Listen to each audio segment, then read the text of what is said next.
To win 1 million yen, 8 players must hide across the school campus.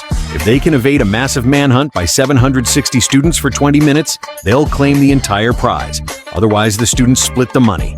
Player 1, Ishikawa. He hid in the kendo equipment storage room of the gym. Carving out space inside a suit of armor in the corner, he tucked his lower body into a cardboard box and covered his head with the armor. The disguise was absolutely perfect.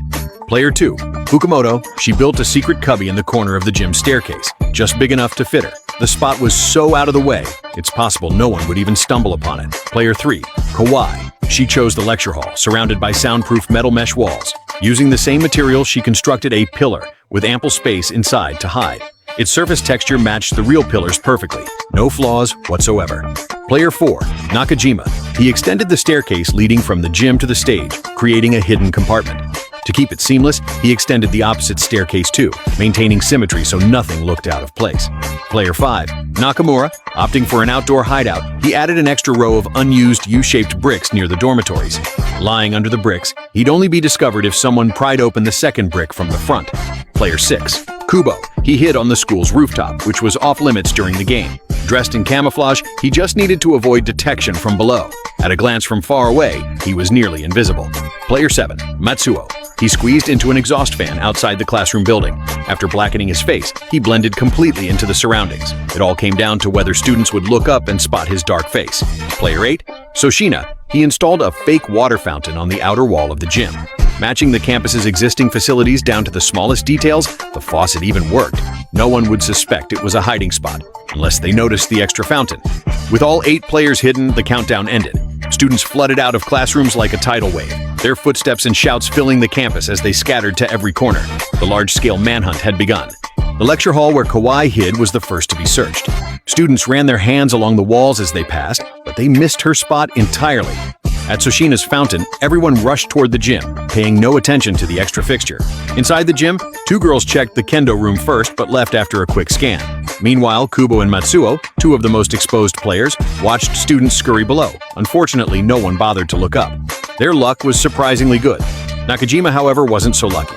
At first, no one noticed his modified staircase, until 2 careful girls spotted it was slightly wider than usual.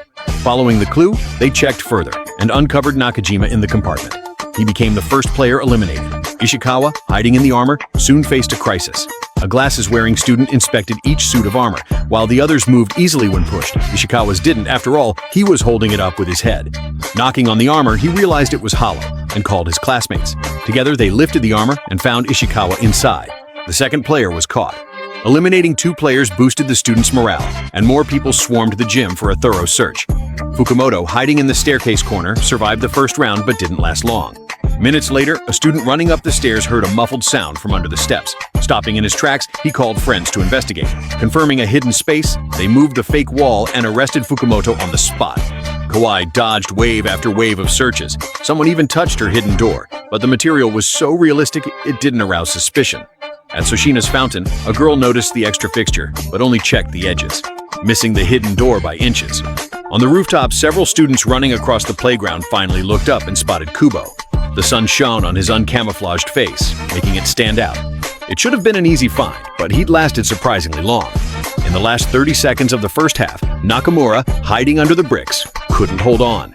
A student had targeted the alley 5 minutes earlier, checking each brick one by one. Hide-and-seek is no match for patient hunters. Nakamura held his breath in terror as the student searched for minutes.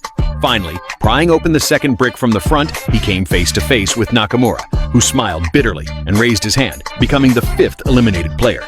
At the end of the first half, only Kawai, Soshina, and Matsuo remained. The longer the game went on, the harder it was to find the players. When the second half started, the students were stuck. They could only run back and forth across the campus. At Kawai's spot, students banged on each wall, but all the walls were hollow. Sound alone couldn't reveal her. Midway through the second half, 2 boys finally noticed the randomly appearing water fountain. They started inspecting it carefully, leaving Soshina with nowhere to run. He was eliminated. Only Kawai and Matsuo remained. Kawai had survived over a dozen close searches. Her hiding spot's sound and texture were impenetrable. Matsuo, however, was exhausted from bending over for so long. Just as he endured until the final minute, 2 boys checking the ground below accidentally looked up, spotting his blackened face. Matsuo regretfully fell short of victory. In the end, only Kauai held her ground. Students in the lecture hall searched every corner, but her fake pillar was so flawless, they never found the flaw. Kauai lasted until the final second of the game. When the whistle blew, she stepped out of the pillar. The crowd erupted in cheers, and she successfully claimed the 1 million yen prize.